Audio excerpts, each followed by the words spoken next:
Good morning everyone, welcome back to our daily current affair series. चलिए शुरुआत करते हैं आज के हमारी इस लेक्चर की और देखते हैं कि वो कौन से टॉपिक्स है जो आपकी सिविल सर्विस प्रिपरेशन के लिए इंपॉर्टेंट है। स्टार्ट करते हैं वन बाय वन हमारा ये डेली करंट अफेयर का लेक्चर और उसके अंदर अलग अलग topics which are important for your civil service preparation. So the first topic of our today's current affair is about consumer price index, जिसका बेस ईयर जो है वो 2024 अभी रिसेंटली डिक्लेयर हुआ है और उसके ऊपर कुछ बातें अभी करनी है। तो शायद आप लोगों को पता ही होगा कि जब हमारा रिसेंट बजट इंट्रोड्यूस हुआ तो हमने हमारा कंज्यूमर प्राइस इंडेक्स का जो इंडेक्स का जो बेस ईयर है उस बेस ईयर को हमने चेंज कर दिया है और उसी के ऊपर कुछ करनी है, वहां पे बात है। So MoSPI has released the first CPI जिसका बेस ईयर 2024 होगा, जिसे हम 100 मान के चलेंगे और उनके हिसाब से जो रिटेल इन्फ्लेशन वहां पे है वो 2.75% पे हुआ है डिक्लेयर। सो एग्जैक्टली अगर हम जाने तो कंज्यूमर प्राइस इंडेक्स एग्जैक्टली किस बात को वहां पे मेजर कर रहा है, तो देखिए goods and services which are consumed by households, उनके ऊपर प्राइसेस में कितना चेंज आ रहा है, दैट इज कितना इन्फ्लेशन वहां पे आ रहा है, उसे इंडिकेट करने का एक मेजर बोल सकते हैं which is known as consumer price index. और ओवरऑल देखा जाए तो इसी को इंडिया का एक हेडलाइन इन्फ्लेशन वाला ये जो इंडेक्स है वो भी इसी को बोला जाता है, क्योंकि सबसे इंपॉर्टेंट इंडेक्स जो है that is about CPI which is released by MOSPI, Ministry of Statistics and Program Implementation। और इसके लिए वहां पे कौन सी चीज का यूज किया जाता है, तो वहां पे through national statistical office. Price collection is done by the field operation division of NSO. Base year जो है वो पहले था 2012, इस बार उसे चेंज करके हमने कर दिया है 2024। और वेट सोर्स जो है, वेटेज वहां पे कहां से लिया हुआ है, from house hold consumption expenditure सर्वे 2023-24, जहां पे अलग अलग मेथड्स का यूज किया गया है इसको बनाने के लिए। एक होती है जेवंस इंडेक्स जिसका यहाँ पे यूज होता है for each item MoSPI compares the price in many markets, और उन सबकी वहां पे उसके बाद एवरेज ली जाती है based on the percentage change. So one very high और low price can not distort too much. किसी एक पर्टिकुलर मार्केट की प्राइस के अंदर अगर बहुत ही ज्यादा प्लस माइनस है, फिर भी वो ओवरऑल इन्फ्लेशन के रेट को इतना ज्यादा अफेक्ट नहीं करेगा, क्योंकि यहाँ पे सारे मार्केट का सर्वे करके उनकी एक एवरेज प्राइस निकाली जाती है। दूसरी वहां पे मेथड्स अच्छा चलती है, that is called as Young और modified Laspeyres. After finding a price change for many items it adds them up by using the fixed spending weightage. So items you spend more on influence CPI more than items you rarely buy।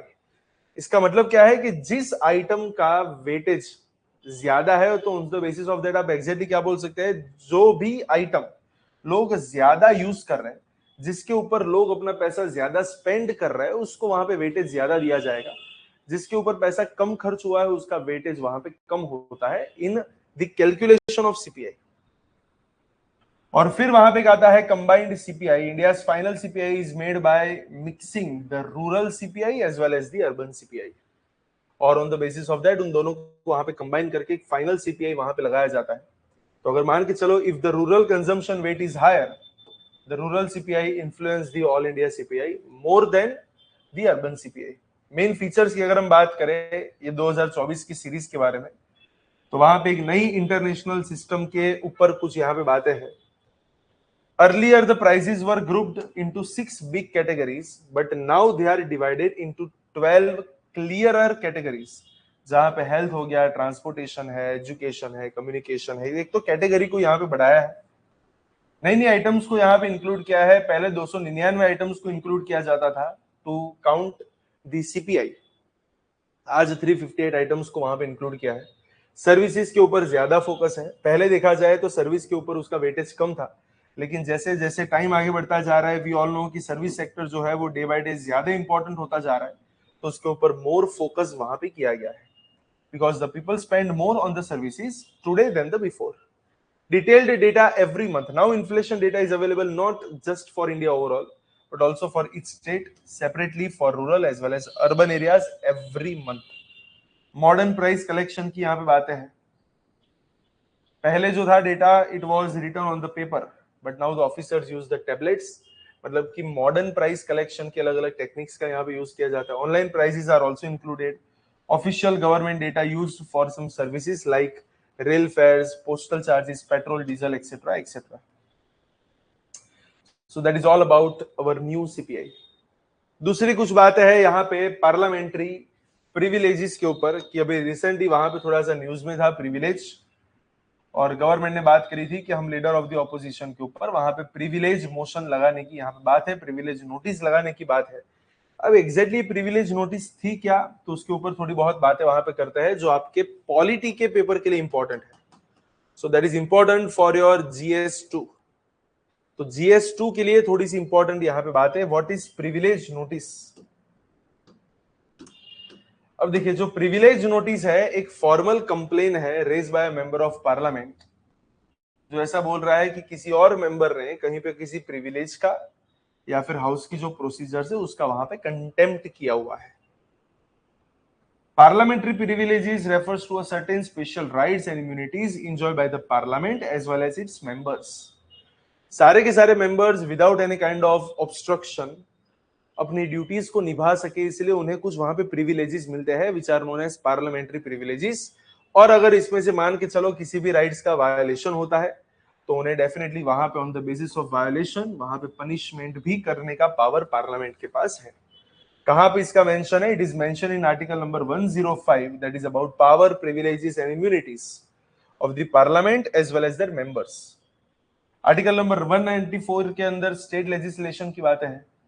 122 के अंदर बोला गया है that courts can not question on the validity of parliamentary proceedings on the grounds of procedural irregularity.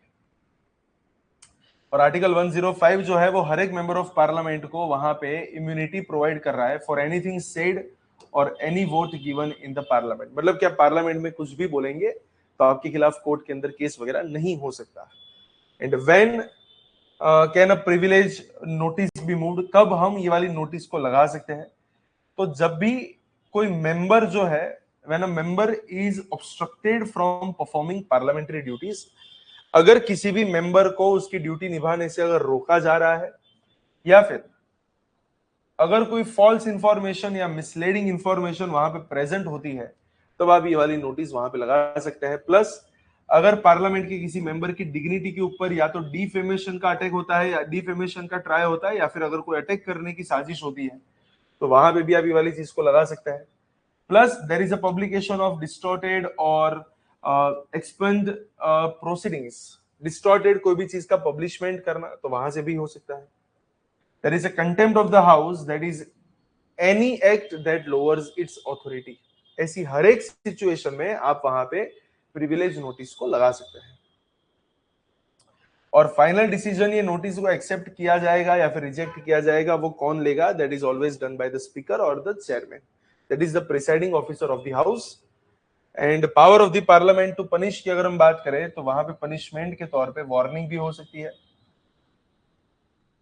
रिप्रिमेंड भी हो सकता है, imprisonment भी हो सकता है, सस्पेंशन, एक्सपल्जन एक्सेट्रा एक्सेट्रा.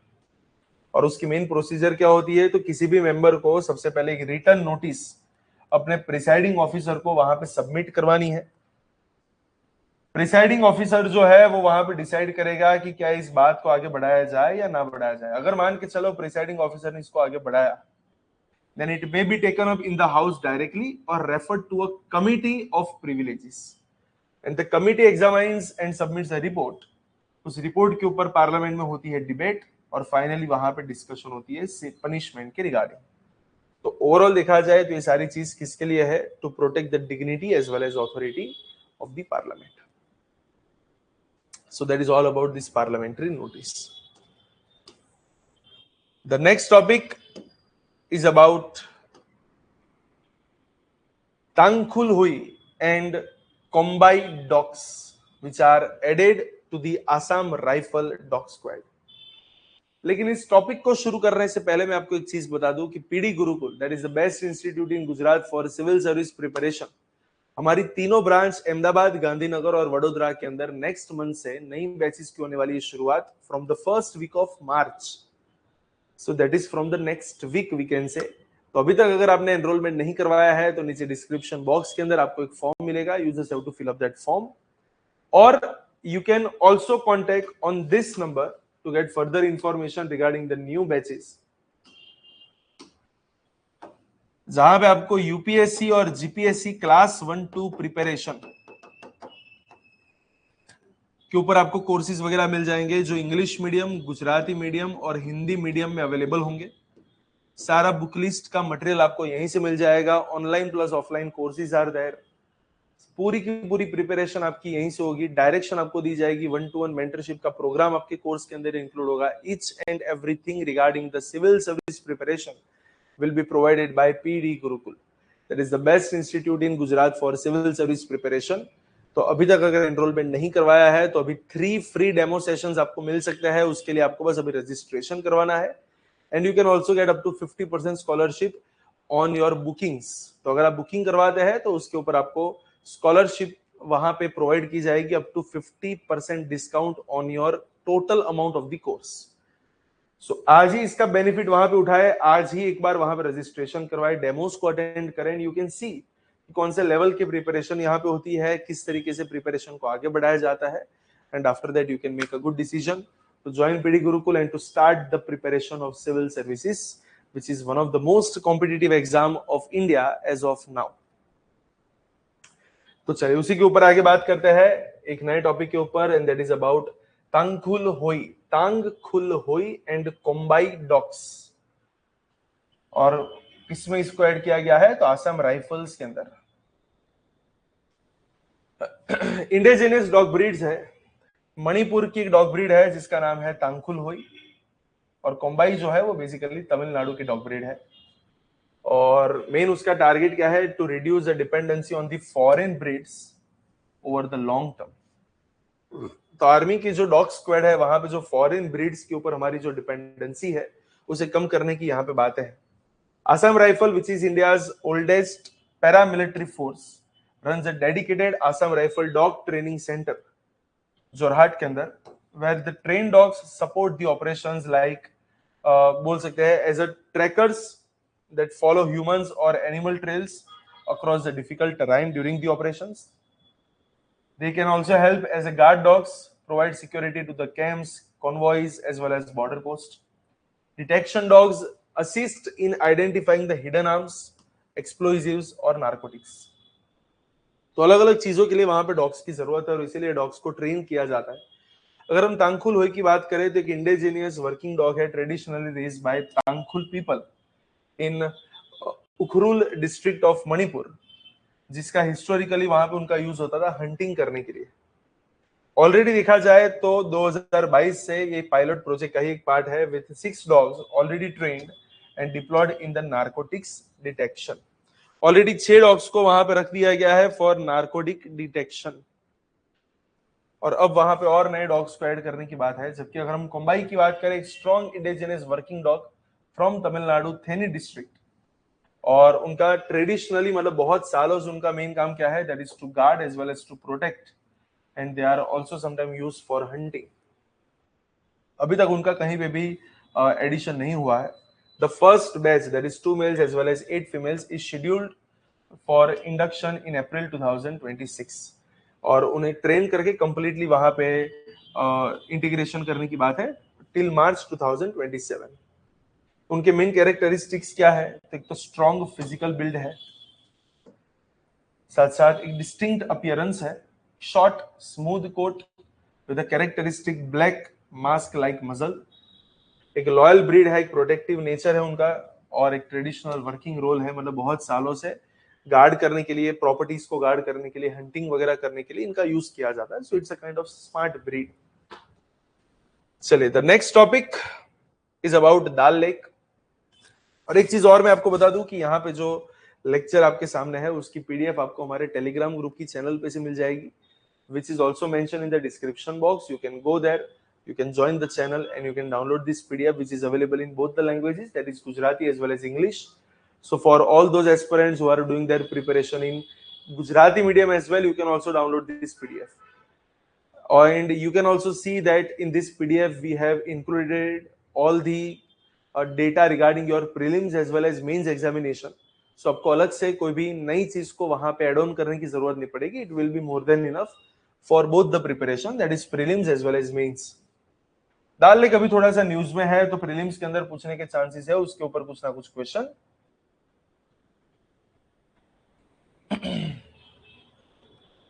चलिए, तो अभी एग्जैक्टली न्यूज में क्या है तो उसके बारे में थोड़ा बहुत जान लेते हैं. तो देखिए, अभी रिसेंटली देखा जाए तो Jammu and Kashmir government has shelved, मतलब कि रोक दिया है, स्थगित कर दिया है the 416.72 crore Dal Lake restoration plant and propose an in situ conservation strategy allowing the dwellers to remain within the lake ecosystem. अभी जो रिसेंटली वहां पे दाल लेक को रिस्टोर करने का एक प्लान वहां पे बना था लगभग 416 करोड़ का, उसे वहां पे स्थगित कर दिया गया है. और उसकी जगह पे एक इन सितु, मतलब उसी जगह पे, इन सितु का मतलब होता है on the specific that location only, एक कंजर्वेशन स्ट्रेटेजी को वहां पे बनाने की बात है, जहां पे ड्वेलर्स को भी लेक इकोसिस्टम के अंदर वहां पे अलाउ किया जाएगा. दाल लेक की अगर हम बात करें तो एक अर्बन फ्रेश वाटर लेक है और एक वेटलैंड इकोसिस्टम है, and it is also known as a jewel in the crown of Kashmir. It is a central to the tourism, fisheries, floating agriculture as well as cultural identity of the Kashmir. Location कहां पे है तो श्रीनगर के अंदर है. Surrounded by the Mughal gardens such as Shalimar Bagh, Nishant Bagh, etcetera etcetera. और देखा जाए तो it is created by tectonic as well as glacial process that shape the Himalayan basin. It forms a part of larger natural wetland complex. River connection की अगर हम बात करें तो hydrologically it is connected to the Jhelum river. Receives water from the inflowing streams as well as the drainage channels from the surrounding catchments, or and drains into the Jhelum through the controlled outflows. की features उसके main क्या है तो लगभग 18 square kilometre का पूरा area वहां पे कवर्ड अप है, forming a part of larger 21 square kilometre wetland ecosystem. 4 basin में उसको वहां पे डिवाइड किया गया है, that is Gagribal, Lokut Dal, Bod Dal and the last one is Nagin. और उसके फ्लोटिंग गार्डन्स के लिए वहां पे बहुत ही ज्यादा वो फेमस है, जहां पे वेजिटेबल कल्टीवेशन बहुत फेमस है. प्लस दाल लेक जो है it is famous for the house boats, and वहां पे एक फेमस बोट जिसका नाम होता है शिकारा. हाउस बोट जो है वो एक बड़ा सा जहाज होता है जिसके अंदर आप वहां पे रह सकते हैं, छोटी सी होटल जैसी आपको फीलिंग वहां पे आती है. और शिकारा जो है वो ट्रांसपोर्टेशन के लिए वहां पे एक लंबी सी बोट का यूज किया जाता है, जहां पे बीच में बैठने के लिए एक बहुत ही बढ़िया सी वहां पे एक व्यवस्था होती है. It supports the tourism as well as the livelihoods. Tourism को वहां पे बहुत ही बढ़िया से सपोर्ट करता है. और विंटर के अंदर देखा जाए तो बहुत सी बार ऐसा होता है कि पूरा दाल लेक जो है वो फ्रीज हो जाता है. So experiences the freezing during severe winters. Ecologically important but faces the pressures from sewage discharge, encroachment etcetera etcetera. तो वहां पे थोड़ी सी चैलेंजेस आज वहां पे मिल रही है. And the last topic is about Dornier 228 aircraft. The Ministry of Defence has signed approximately 2312 crore rupees contract with Hindustan Aeronautics Limited to procure 8 Dornier 228 aircraft for ICG, that is Indian Coast Guard. तो Dornier 228 aircraft को purchase करने की वहां पे बात है, जो एक ट्विन इंजन और बोल सकते हैं turboprop short take off and landing utility aircraft है, which is design for the passengers, cargo as well as special mission operations. और इसका मेनली यूज कहां पे होता है for maritime patrol, border surveillance, rescue and search operations, transportation etcetera etcetera. इसे manufacture basically originally किया था by Dornier GmbH in Germany, और उसके बाद लाइसेंस लेने के बाद इंडिया में के अंदर उसका प्रोडक्शन कौन कर रहा है, but is done by Hindustan aeronautics limited. कहां पे होता है तो उसकी कानपुर के अंदर जो फैसिलिटी है वहां पे हो रहा है.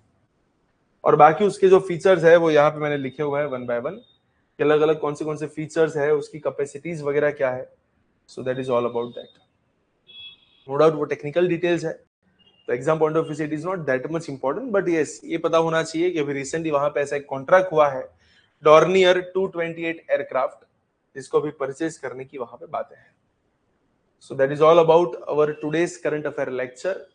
और ऐसे ही कुछ नए टॉपिक्स के साथ वापस एक बार कल मिलेंगे, लेकिन तब तक के लिए all the very best for your preparation. चलिए आज का लेक्चर जो है उसको यहीं तक का रखते हैं, नेक्स्ट लेक्चर में कुछ नए टॉपिक्स के साथ वापस करेंगे कंटिन्यू।